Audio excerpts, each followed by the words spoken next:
This is Democracy Now!, democracynow.org, the War and Peace Report. I'm Amy Goodman. Facebook planned to spy on Android phone users, internal emails reveal. That's a headline in Computer Weekly. You give apps personal, sensitive information, and then they tell Facebook. That's from the Wall Street Journal. Those are just two of the headlines this past week. This comes as a new report in Britain calls Facebook digital gangsters. We end today's show looking at how corporations have created a new kind of marketplace out of our private human experiences. This is the focus of an explosive new book that argues big tech platforms like Facebook and Google are elephant poachers, and our personal data is ivory tusks. The book is titled The Age of Surveillance Capitalism, The Fight for a Human Future at the New Frontier of Power. Its author, Shoshana Zuboff. She writes, quote, at its core, surveillance capitalism is parasitic and self-referential. It revives Karl Marx's old image of capitalism as a vampire that feeds on labor, but with an unexpected turn. Instead of labor, surveillance capitalism feeds on every aspect of every human's experience. Shoshana Zuboff is Professor Emerita at Harvard Business School. She joins us now for the rest of the hour. Welcome to Democracy Now! It's great to have you with us. Okay, well, let's start at the beginning. Define surveillance capitalism.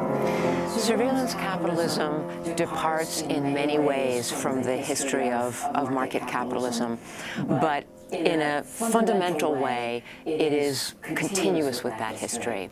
We know that capitalism has evolved by taking things that live outside of the market, bringing them into the market dynamic, transforming them into commodities that can be sold and purchased. So famously, industrial capitalism claims nature for the market. It is reborn as real estate, as land that can be sold and purchased. It claims work for the market, reborn as labor that can be sold and purchased. So surveillance capitalism continues this tradition, but with that dark twist. In our time, surveillance capitalism claims private human experience for the market dynamic as a free source of raw material that is translated into behavioral data. These data are then combined with advanced computational abilities to create predictions of what we will do, predictions of our behavior, predictions of what we will do now, soon, and later. And these predictions are then sold to business customers in a new kind of marketplace that trades exclusively in human futures. This was first invented in the context of online targeted advertising at Google back in 2000, 2001 in the teeth of financial emergency during the dot-com bust. But this same economic logic has now traveled not only from Google to Facebook and throughout the tech sector, but now throughout the normal economy into virtually every economic sector. So comment on these last few headlines just of the last week. I mean, for example, the report in Britain that calls Facebook digital gangsters. Well, since just about a year ago now, we're coming up on the one-year anniversary of the Cambridge Analytica revelations. One of the consequences of those revelations is not only that a lot of us all around the world have been put on alert that all is not well in the digital realm. That's one thing. But a second thing is that, at least in the UK, the government has taken this very, very seriously. And there's been a parliamentary committee investigating Facebook. This committee was able to get leaked documents, secret documents from Facebook that had not been reviewed by the public. And just last week, they issued their 108-page report.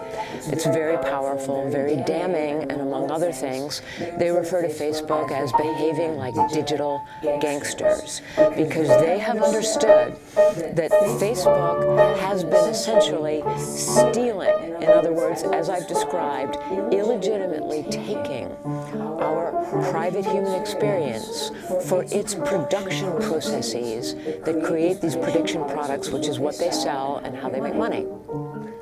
the key thing that I want our viewers to know is that surveillance capitalism doesn't stop at Facebook. And right now, it's a hugely positive development that we are looking at Facebook with this kind of scrutiny and perhaps moving to finally regulate this corporation.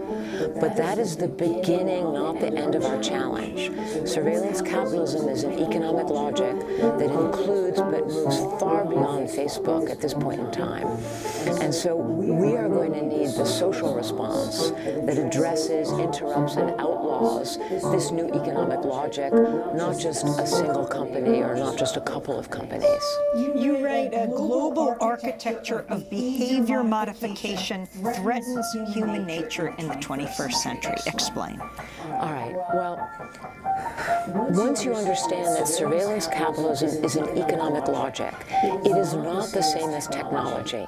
This is one of the big lies that has been perpetrated, that these methodologies are the only way that digital technology can work, that there's an inevitablest propaganda that has been fed to us. So we need to pull these issues apart.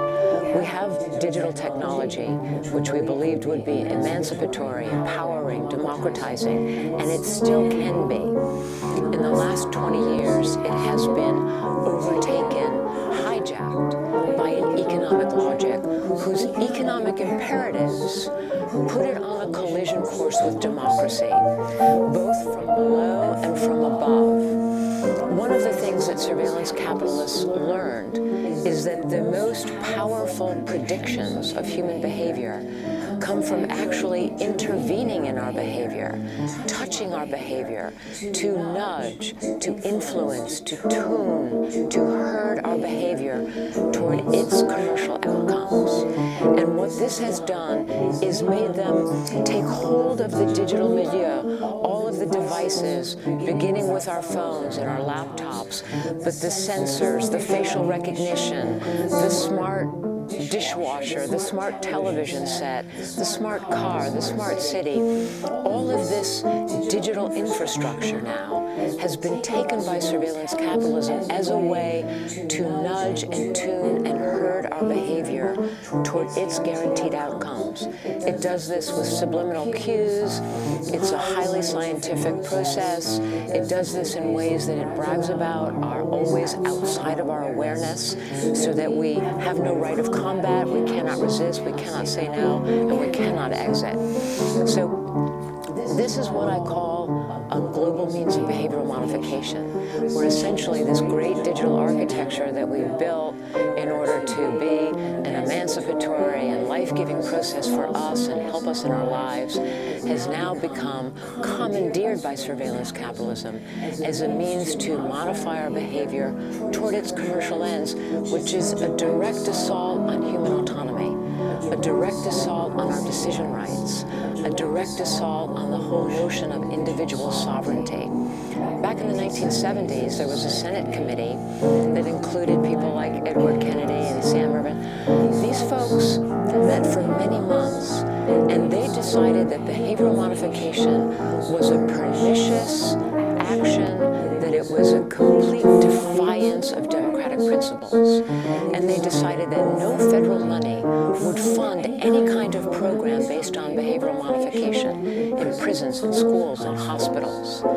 Today, year 2019, we've just spent the last 2 decades where, as democracy slept, the private sector, under the aegis of surveillance capitalism, has been able to command the digital to create a literally ubiquitous means of behavioral modification without anybody saying no, and without most of us even noticing or understanding what has occurred. You talk about herding, so let's go to herds, elephants, where you say that tech platforms like Facebook and Google are elephant poachers and our personal data is ivory tusks. Well, we've been fed a lot of lies, a lot of euphemism, a lot of misdirection. Those are some of the strategies that have allowed surveillance capitalism to succeed. One of them is the notion that, if it's free, you're the product, right? Everybody's heard that cliche. I confront that head on. once you understand that we are in the regime of an economic logic, not of technology itself, it's like going backwards, and like we're in Wonderland. Now we go backwards through the looking glass, and we come out in a place called reality, where we can start to see clearly. And when we start to see clearly, what we see is, first of all, these services are not free. We think the services are free, but they think that we're free. We're their free raw material. We think that we're the product, but they understand that we are not the product. We are simply the free source of raw material, like those elephant tusks. Everything about us, like what our problems are, what our real needs are, what our real concerns are, everything about us is ignored. They have no interest in us. It doesn't matter if we are happy or sad. It doesn't matter if we're doing well or poorly. It only matters that we do these things in ways that they can scrape the experience and turn it into data. There are a few other interesting lies here. We think we're searching Google. Google's actually searching us. We think that these companies have privacy policies. Those policies are actually surveillance policies. We're told that if we have nothing to hide, then we have nothing to fear. The fact is, what they don't tell us, and what we are forgetting, that if you have nothing to hide, then you are nothing. Because everything about us that makes us our unique identities, that gives us our individual spirit, our personality, our sense of freedom of will, freedom of action, our sense of our right to our own futures, that's what comes from within. Those are our inner resources. That's our private realm. And it's intended to be private for a reason, because that is how it grows and flourishes and turns us into people who assert moral autonomy, an essential element of a flourishing democratic society. We're talking to Professor Shoshana Zuboff. Well, she's Professor Emerita at Harvard Business School. She has this remarkable new book, The Age of Surveillance Capitalism. I wanted to get your comment on this latest news headline. A New York regulator is ramping up a promised investigation of how Facebook gathered sensitive personal information from popular smartphone applications after a report by the Wall Street Journal revealed many such apps were sending the social media giant data, including users' body weight and menstrual cycles. All right, well, so we're living in a time right now where every week there are a series of mini scandals, and this is one of the mini scandals this past week. There were several, and this was one of them. So what happens is we get mobilized around a mini scandal. If you understand surveillance capitalism and you understand its economic imperatives, that it needs always scale, volumes of behavioral data, that it needs scope, varieties of behavioral data, that it needs the kind of behavioral data that comes from actually intervening and influencing our actions, as we talked about a moment ago, then all of these mini scandals are utterly predictable as the routine humdrum, please pass the salt, everyday operations of any self-respecting surveillance capitalist.